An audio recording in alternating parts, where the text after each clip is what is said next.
Have you ever been at a dog photography session and you suddenly run out of ideas on how to get the attention of that dog and you wish you knew a few more tricks? I've got you today. We are going to go beyond the squeaky.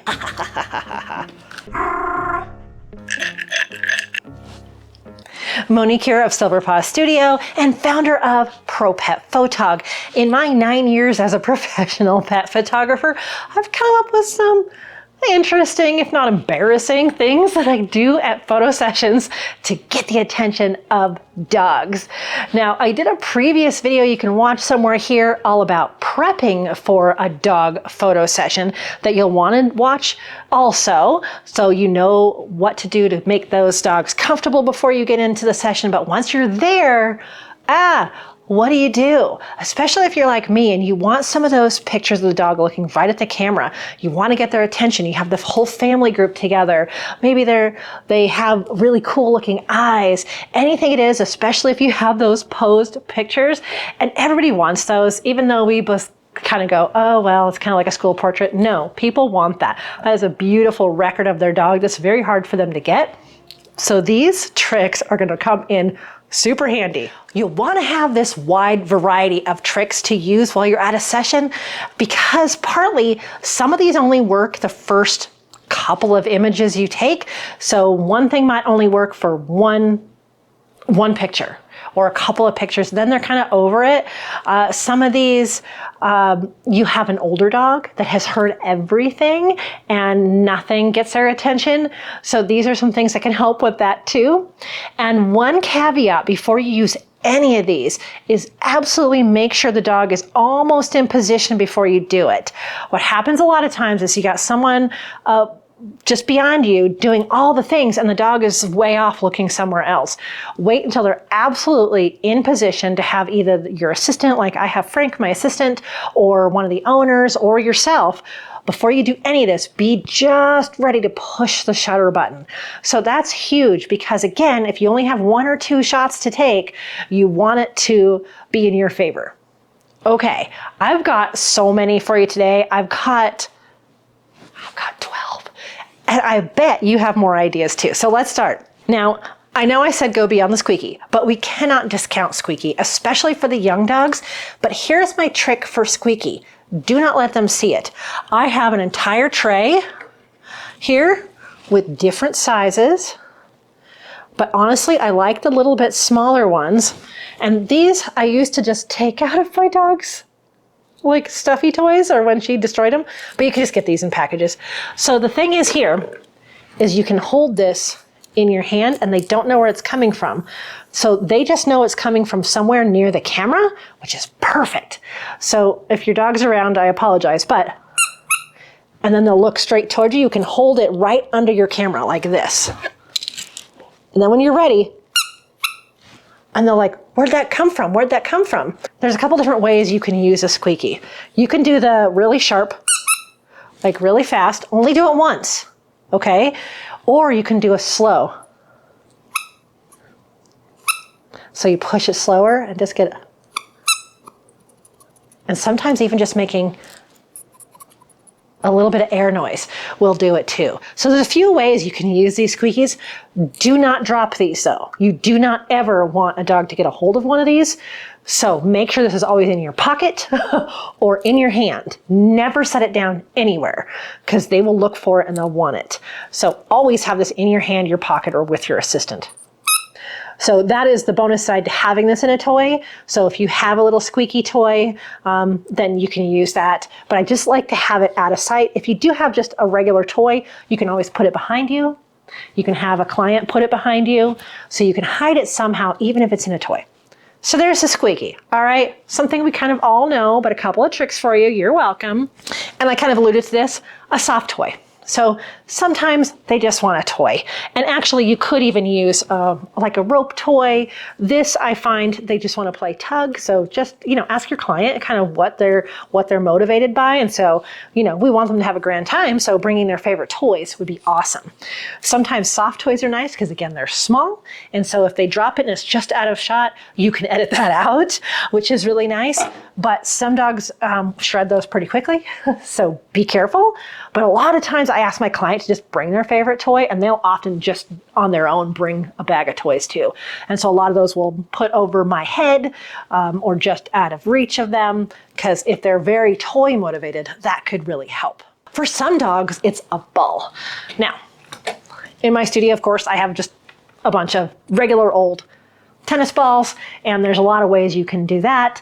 I usually like to just keep it just out of, just next to the camera again, not always give it to them until a little bit later. But if they really love a ball, it can be fun to get that action too. Or if you just kind of bounce it right in front of them, that can work. There's a lot of ways you can use a ball without ever giving it to them, so they can still see it, but that's not in the picture necessarily. Another thing about a small tennis ball is it can also be kind of just out of the way, like those little toys, and you can edit that out pretty easily.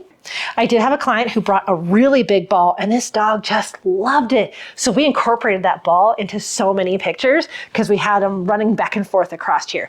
That was really a lot of fun and very specific to this dog. That dog just loved it.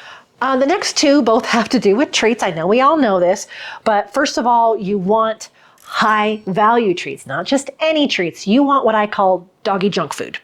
Now, obviously you're going to talk to your client ahead of time. Do they have allergies? I just met with a client who personally has peanut allergies, so please don't give peanut treats to her dog, peanut butter, anything like that. So just make sure what's safe and appropriate for your client and their dog. But I often have junk food treats. So that's what I put in here. It's just all those little things that we don't normally give them, kind of like Oreos or, cookies for us. This really is not like super healthy, but the idea is to cut them up real small, give them very small pieces of treats, depending on the size of the dog. It doesn't take much. Even just one tiny little kibble, one almost a crumb. If it's a new treat, they're going to be so intrigued by that.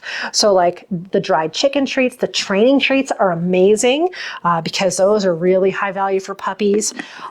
Little pieces of cheese. Oh my gosh, dogs go crazy over little pieces of cheese. Note on that, don't get sticky cheese because it'll get all over you. Often what I'll do is I'll get the square cheese sticks and just cut them up from there, or cut little squares of like cheddar cheese, something that's not sticky. So cheese is amazing. I know trainers sometimes will use some shredded chicken, but that gets to be a little of a mess. So just find out what's extremely high value.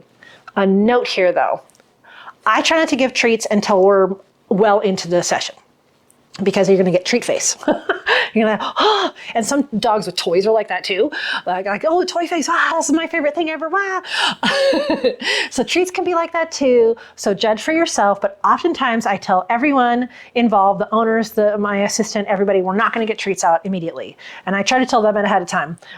That's not the first thing we're going to try. We're going to try all these other things, and then we're going to go for treats. Keep the treats as kind of like something you can do a little bit later if you can get away with it. Like when you get that slump of the session, but you have a few more things you need to do, that's when you can maybe get out those treats and kind of re-energize them. But the second part of that is the treat pouch. These are kitty treats, but work with me here. If they have their treats in the original bag, sometimes that's all you have to do. Or shake it, shake it, shake it. And that's, I'll often tell Frank, my assistant, shake it, shake it, shake it. And he knows to shake it right over the camera. Shake it, shake it, shake it. And they're like, woo, I know that noise. And sometimes I've tried that with this too.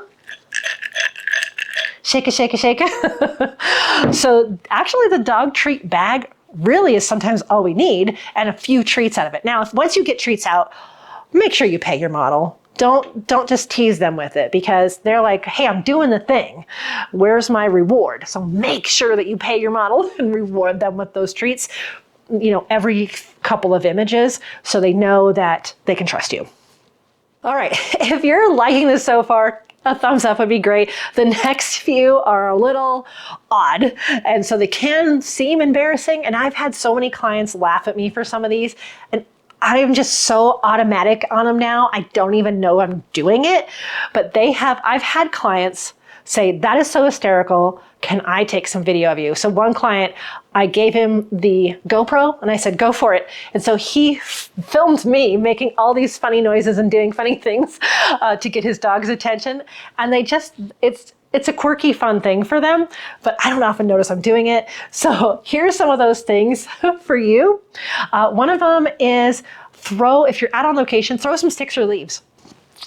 That is so different, like just up in the air, just above you, you're holding the camera, have your assistant or someone. In the fall, this works out really well, or just if you're outside with little twigs and things.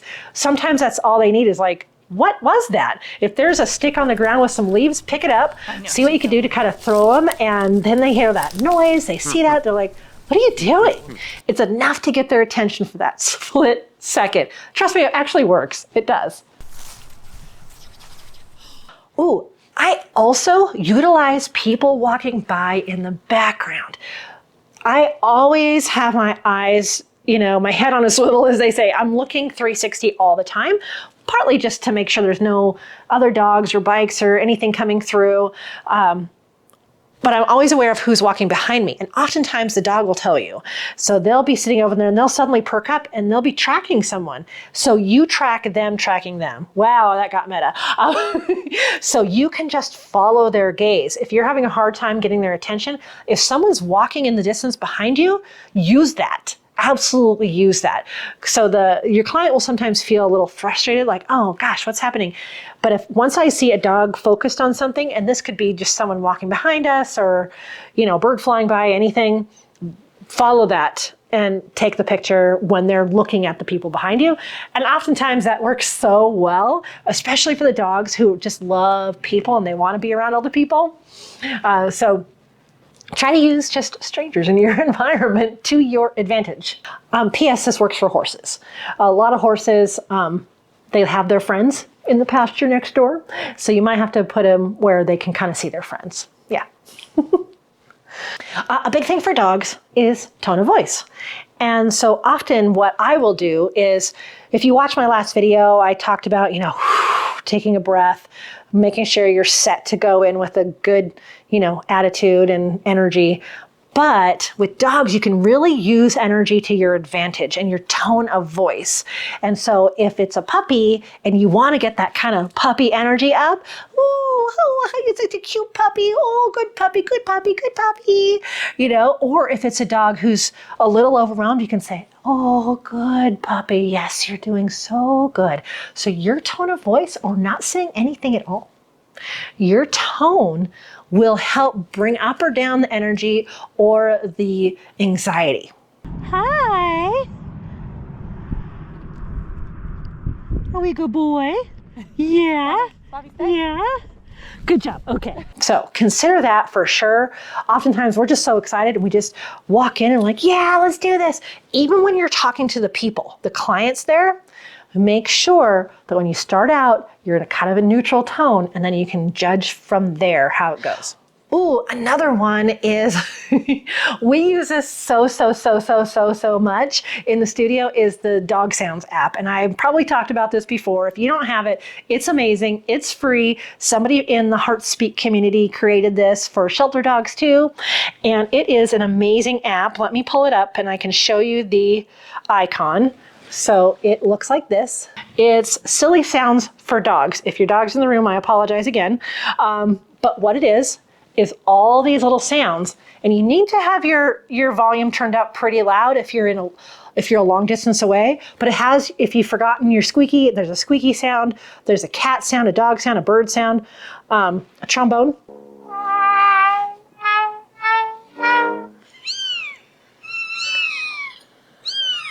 Kittens do it a lot. So some kind of sounds app, there's a bunch out there. This one I've really loved. So consider getting an app with a bunch of different sounds. That one's especially helpful for the dogs that are older and they've heard everything.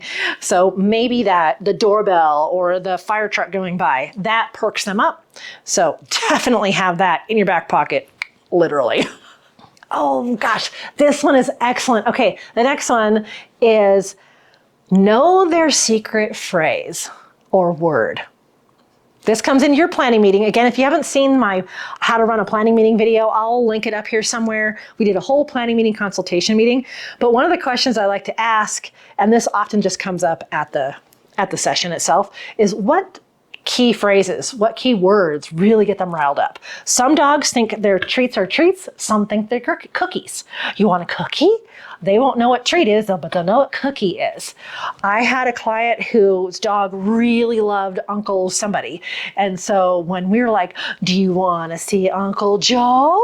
And their dogs are like, yes, please. Sometimes just like, you wanna, there's your tone of voice again. Or you got to be really careful with some of these. Go for a walk, because then they'll just jump up and like, yeah, let's go. So if they have key words or phrases that they know very personally, find that out, because that can make a huge difference in your session too. Okay, we only have a couple of more. One is wildlife. Be watching where like squirrels are in a tree behind you. If you have a dog that's really watching for all the squirrels, you watch for the squirrels and you see where it might be. And obviously your dog's gonna be on a leash, safety first, remember? And then you kind of pivot yourself around that. Maybe it's bunnies, maybe it's other wildlife, depending on where you're at, maybe a deer in the background, something. Use those. If the dog is paying attention to that, then you position yourself to be where you wanna be for the photo. So wildlife can sometimes come in handy. Just again, safety first. Okay, and the last one is the most embarrassing one. Okay, this one is mouth noises. And I don't know a better way to say this. And I heard somebody else call it mouth noises, so I'm just going with that. And this is just any weird thing you can say with your mouth. Part of that is if you don't have an assistant, what are you gonna do? You can't hold this and the treats and the squeaky and everything. And like half the time I'm laying all the way on the ground trying to hold this heavy thing up with one hand. Peek! There it is, there it is, there it is. So have some noises on standby. Here's a couple. Oh geez. Here's a couple. Raspberries. Right? Blow raspberries. They're like, what are you doing? This is a lot of stuff I've learned from doing baby photography. If you can whistle, some days I can whistle, some days I can't. Make a weird kind of bird whistle noise. Any kind of whistle, if it's not startling, whistling is good. Sometimes clucking, or like you do for horses. That'll do it. Making kitty noises, and they're like, ooh, that's where you sometimes get the head tilts. If you could make some of the sounds in the app, more power to you. You know? I'm thinking I have more. I probably have more. Again, this just kind of comes so natural to me while we're in the session. And a lot of it's that kind of raspberry. That is startling. They don't hear that every day for sure. Anything like that you can do, they will almost always look right toward you. So perfect your weirdness and do any noise that you think will work. Oh, well, okay, so that's my embarrassment done for today.